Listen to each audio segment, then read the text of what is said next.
Right now at 10, Tyson Foods issuing a recall on some of its ready-to-eat chicken products. Plus, 4th of July festivities are making a comeback here in the 4 states, and Carthage is no exception. I'm Bronte Sorotsky with what this year's festivities look like and why one family's been coming out here for over 20 years. Also, red, white, and blueberries was the theme at the Celebration Church in Duquesne, and we're heading to Pittsburgh to see how people are celebrating their independence today. The 4 states' most watched news starts now. Begin with developing news tonight. The remaining portion of the Champlain Towers South condominium in Surfside, Florida has been demolished. Officials announced this evening that demolition of the remaining portion of the building would take place between 9 p.m. and 2 a.m. our time, as the remaining portion of the structure posed a hazard to search crews continuing to look for survivors. Search efforts have been paused since this afternoon so engineers could secure the site and prepare for demolition, which officials have said is crucial to allowing authorities to continue to look for survivors safely. All of this as Tropical Storm Elsa tracks for South Florida. The state has declared a state of emergency for 15 counties, including Miami-Dade. Meanwhile, at least 24 people are confirmed dead in the collapse and 121 were unaccounted for. Officials say the demolition shouldn't have impacted any other buildings in the area, but we're asking people living nearby to stay indoors and to close their windows. A Frontenac man is dead following a single vehicle crash late last night. According to the Kansas Highway Patrol, a car driven by 73-year-old Virgil McCulloch was southbound on Cayuga when it went off the road, hit a set of mailboxes and a driveway, and then accelerated rapidly until it hit a concrete storm ditch culvert.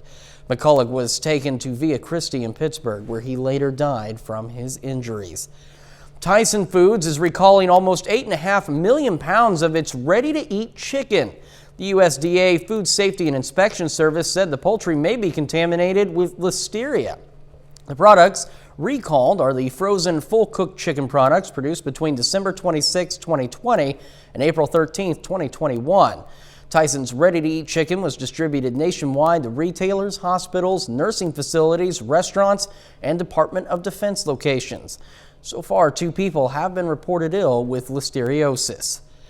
Beautiful day for the 4th of July out there. Lots of fireworks going off. Nick Kelly joining us. Yeah, thankfully crystals were man-made fireworks, not fireworks from Mother Nature. We kept things nice and quiet throughout the entire 4th of July. A bit warm, sure, but nowhere near as hot and humid as it could be on an almost normal 4th of July around here. In fact, the records were actually 69 this morning and 89. Then we were not too far from off, a degree off of each for the official low and high for this afternoon and for today in general. Partly cloudy skies in place. Again, no Mother Nature fireworks in play as we kept quiet here, but another day where thunderstorms, once they developed, staying well to the west, but we may have some rain chances to contend with later on in the forecast, but not tonight, not for tomorrow. Most of us are in the mid to upper 70s right now, and as we go through the overnight, some passing cloud cover, sure, but we stay dry as lows drop back to 66 in many spots. Then we'll go partly to mostly sunny again, with most of us topping out around 88 with a light south breeze. We'll time our next chance for rain and temperatures for the rest of the week here in a bit, Chris. All right, Nick, thank you.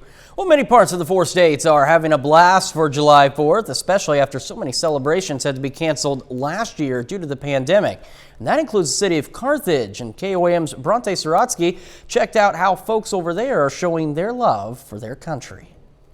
Municipal Park in Carthage was full of people celebrating the nation's independence. After the pandemic halted last year's plans, the city wanted to come back bigger and better. This is actually the first year that we've done anything this scale.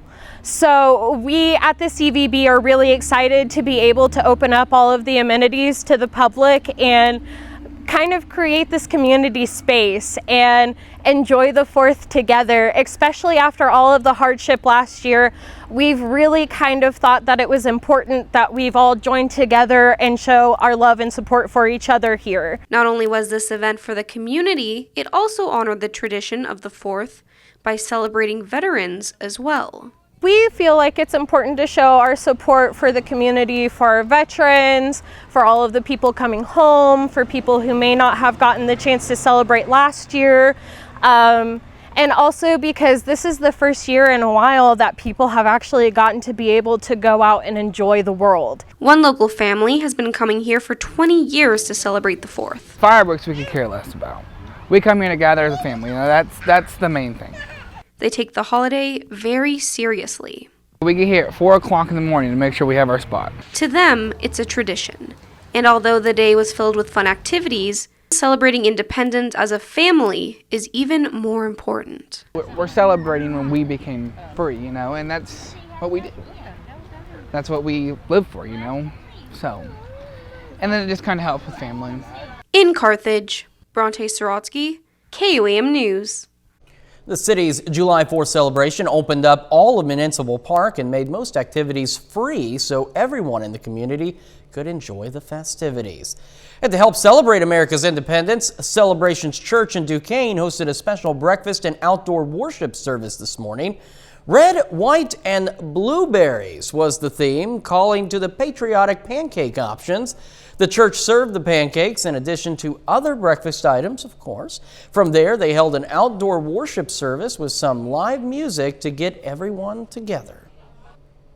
Well, we normally throw an event, and we just got off a church camp, so we said, you know what, how about let's just do something early in the morning and get it over with, and let's bring everybody out in the morning for a good old country breakfast and enjoy it under the sun and have service outside. Organizers say it was a great change of pace from last year when services, of course, looked considerably different. And the 4th of July fun continued at Pittsburgh's Lincoln Park today, and there was no shortage of 4-staters who were out and about having a good time before the city's big 10 o'clock fireworks show. Now, folks were enjoying train rides, games of Pokeball, local food vendors, and a whole lot more. A retired Pittsburgh resident tells us that he loves Lincoln Park on the 4th because it's a chance to let out his inner artist. It's a wonderful thing. I'm so glad we have it back again, and the arts and crafts is what bring me out here. I really appreciate the arts, and it's bad for my retirement account because I can't stop buying arts and crafts here in Pittsburgh, Kansas. Now, later in the day, people at the park got to jam out to some live music at the J.J. Richards Band Dome. But the Pittsburgh 4th of July celebration wasn't limited to Lincoln Park. Plenty of people decided to have some fun in the sun while getting wet and wild over at the Pittsburgh Aquatic Center. The water slides, lazy river, diving boards, and pools were packed with 4-staters who were happy to be spending their Independence Day at one of the coolest places in Pittsburgh, especially since COVID-19 shut down the facility last summer. Austin Moore recently moved to Pittsburgh from California, and he says the Aquatic Center let his family carry on a tradition of a 4th of July family swim day. This is a family tradition we've done every year. We always try to make it fun for the children, and we just wanted them to have a great time today, let them go swimming and have a blast. And the Pittsburgh Aquatic Center staff also got in on the fun, even though they were busy making sure everyone was staying safe. Lifeguards and other staff members got to add some 4th of July flair to their typical work uniforms. And we take this time now to honor one of our many 4-state heroes. Staff Sergeant Daniel Kappa served in Marines in Iraq and Afghanistan from 2004 to 2010, his hometown, Fort Scott. We're proud to recognize Staff Sergeant Daniel Kappa, tonight's 4-state hero. And of course, remember, if you want to learn more about other heroes or nominate one of your own, just head over to our website, KOAMNewsNow.com. Well, coming up, as Americans celebrate their independence, concerns are rising about the new Delta variant of the coronavirus. Plus, Pope Francis was hospitalized as he underwent a scheduled surgery. We'll have the latest. Bath, Naylor, and Frisco Funeral Homes. Topping Nation Watch, Americans celebrated the nation's 245th birthday Sunday over a year of COVID restrictions, lockdowns, and mask mandates. But there's also concern about the more contagious Delta variant that's now in all 50 states. CBS News correspondent Elise Preston has more from New York. In Washington, D.C., the National Archives celebrated the 4th of July with its first in-person event since the start of the pandemic. And in San Francisco this weekend, people gathered from all around for a block party. It's great. I mean, after a whole year of following the rules, not going out, and now we're finally safe. Nice to see smiles again beneath the masks. But busy airports, big holiday crowds, and close contact celebrations nationwide are raising concern that pockets of unvaccinated Americans could put those gatherings at risk. The numbers vary by state, but southern states in particular are lagging behind with low vaccination rates as the more contagious Delta variant is now present across the country. Utah's governor says his state is seeing rising hospitalizations. We're working hard to encourage our younger population to get vaccinated. We have 89% of those over the age of 65, so we feel really good about that, and our death rates have come down because of that, but we desperately need more. The U.S. came close but did not reach President Biden's goal to get 70% of adults at least partially vaccinated by Independence Day. Thank you for that, Philadelphia. The First Lady spoke Sunday at Independence Hall in Philadelphia, which did surpass the president's goal.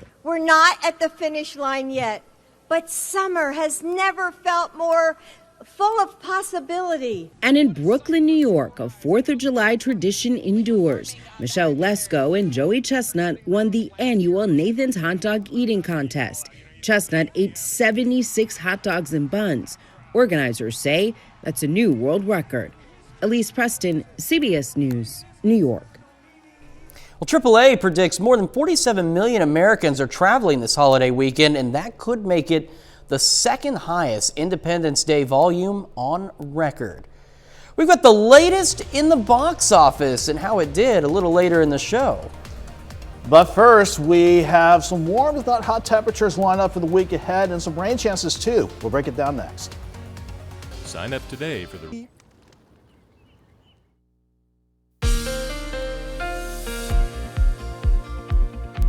Normally on the 4th of July, we'd be dealing with quite a bit of heat and some humidity. Thankfully, Mother Nature cooperated with us this go around. We had a chance to enjoy partly to mostly sunny skies, not just from our time lapse of Indigo Sky Casino and Resort outside of Seneca, Missouri, but all across the area. Maybe for a pretty good 4th of July as we continue through the holiday weekend, with the holiday for some being observed officially tomorrow. But in terms of the past couple days, temperatures not too terrible, really. Mid to upper 80s yesterday. We dropped back into the upper 60s for quite a mild start this morning, and then right back into the upper 80s for this afternoon.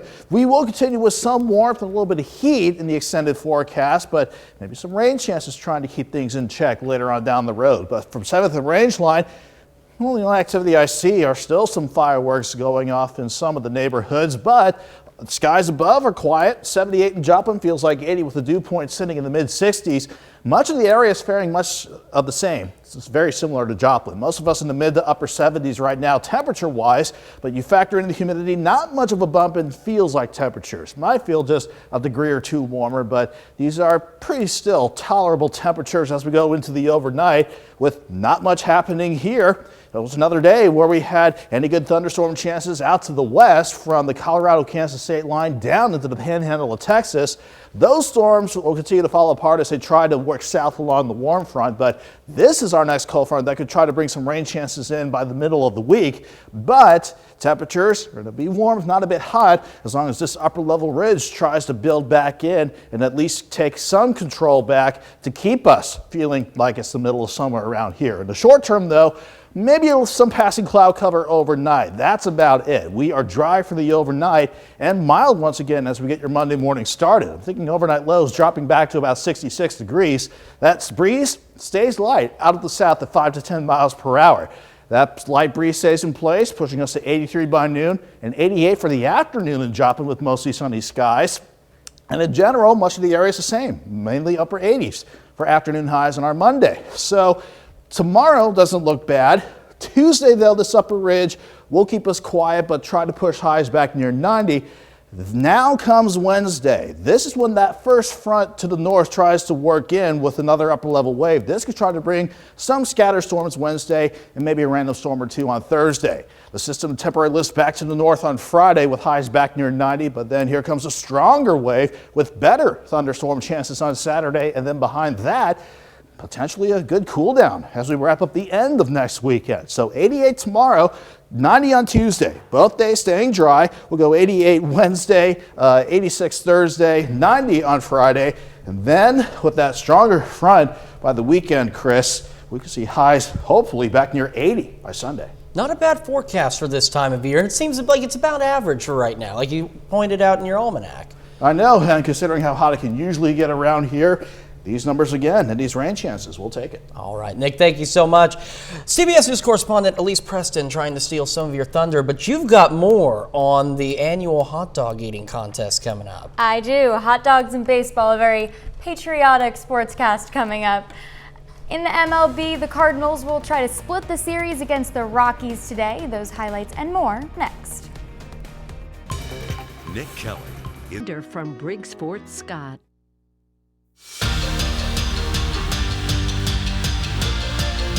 This is the Toyota Sunday Night Sports Feed. The Outlaws are down at Arvest Park tonight to play in an exhibition game against the Nevada Griffins. Errors plagued the Griffins tonight, allowing the Outlaws to come from behind and win this one 6-5. Joplin returns to their regular Mink League schedule on Monday, facing Nevada again, with some momentum now at home at Joe Becker. Things have been looking up for the St. Louis Cardinals. They've won their last 5 of 8. They need a win tonight in Colorado to split the series. In the finale, Carlos Martinez starting on the mound. He leaves the game in the 4th with a bruised thumb and is day-to-day. Down 1-0 here. Cards answer back Harrison Bader to run jack, and St. Louis takes the lead. Bader 2 for 4 today. Tied in the 9th, Yadier Molina hits a grounder to second, and the Rockies turn a double play. The bottom of the 9th, Elias Diaz gets the walk-off, a single to left. The Cards go down 3-2, picking up just 1 win in the series. Andrew Benintendi returns to the Royals lineup after missing 16 games with a rib fracture. Kansas City hosting the Twins today. The Royals lead the regular season series 7-5. Royals going for the series sweep. Kansas City can't get anything off of Kenta Maeda. He pitches 6 shutout innings with 10 Ks. The long ball was in play today for the Twins as well. Max Kepler into the Royals' pen for a home run. And then in the 7th, Jorge Polanco goes deep for his 10th homer of the year. Minnesota up 4-0. Then an Alex Kirilloff solo shot, and the Royals avoid the shutout but fall 6-2. Switching gears now to hot dogs. Joey Chestnut breaks his own world record today, eating 76 hot dogs in a mere 10 minutes. The runner-up was 26 hot dogs behind, so not even close. We're a minute and a half in here, and Chestnut's already finished 16. It's his 14th victory in 15 years at the Nathan's Hot Dog Eating Contest. That's a look at sports. We're back with more news after this. There's a reason Indigo Sky, largest showroom and lowest prices. Topping World Watch, Pope Francis is scheduled to undergo surgery on his large intestine at a hospital in Rome. Now, the Vatican says the surgery would be performed at the Gemelli Polyclinic, a Catholic teaching hospital, but did not say exactly when it would take place. CBS News correspondent Tina Kraus reports from London. The Vatican says 84-year-old Pope Francis went to a hospital Sunday in Rome for scheduled surgery on his large intestine. The announcement from the Holy See's press office did not say when the surgery would be performed. According to the Vatican, the Pope was diagnosed with symptomatic diverticular stenosis of the colon, a condition involving narrowing in the large intestine. What happens is as it tightens, the opening gets smaller and smaller and smaller with time, because you have more and more and more scarring with every attack of diverticulitis. The Pope greeted the public Sunday morning in St. Peter's Square, saying he would visit Hungary and Slovakia in September. Last week, the pontiff asked for special prayers for himself without going into details. This would mark Pope Francis's first known hospital treatment since he became head of the Roman Catholic Church in 2013. Tina Kraus, CBS News, London. Now, as a young man, the Pope had one lung removed, but overall is believed to be in generally good health for his age. We're back right after this. No man, no woman. States Amputee Network. It's a national holiday weekend in the U.S., but the box office was universal. that studio had the top 3 movies in theaters. Here's David Daniel with early estimates for the weekend top 5. This reminds me of the spa back at the hotel. Really? Not at all. The Hitman's Wife's Bodyguard landed in 5th place, taking in $3 million. A Quiet Place Part 2 fell to 4th with $4.2 million, giving it $146 million domestic. The Forever Purge began its run in 3rd place with $12.7 million, the weakest debut in franchise history. Oh, Tina, you little klepto. Nighty-night, maniac. The Boss Baby Family Business opened in 2nd place. The animated sequel made $17.3 million. F9 The Fast Saga downshifted by about 2/3 from its massive debut, but stayed on top for a second weekend with ticket sales of $23.8 million. In Hollywood, I'm David Daniel. You know, we were just talking, when the last time we went to the movies was. Now, I can say I did go recently. I saw, oh goodness, The Devil Made Me Do It, the Conjuring movie. Last time I was in, it was the first of the new trilogy of the Star Wars movies. I did go to a drive-in over the pandemic, but I can't remember what movie I watched, honestly. Final check of that forecast, Nick. Well, we're going to stay warm again tomorrow, but thankfully dry tomorrow with highs near 88, back near 90 on Tuesday, and we'll see if we can get some rain chances in here on Wednesday, Chris. Still not a bad forecast overall, considering, again, where we are, it could be a lot worse. We all know that. It could, but thankfully not for this week. All right, Nick, thank you. Final check of sports. Any more hot dogs or baseball out there? Hopefully no more hot dogs. I don't think I could take another look. Cards and Royals go down today. They'll look to reset for the start of the week. Well, they better reset for the start of the week. Guys, thank you so much. That is our time for now. We're going to leave you now with some firework displays that came to us from Kansas City and Chicago. And we thank you for making us part of your night on this Independence Day.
Salon service is provided by the Wild Side in Pittsburgh for over 25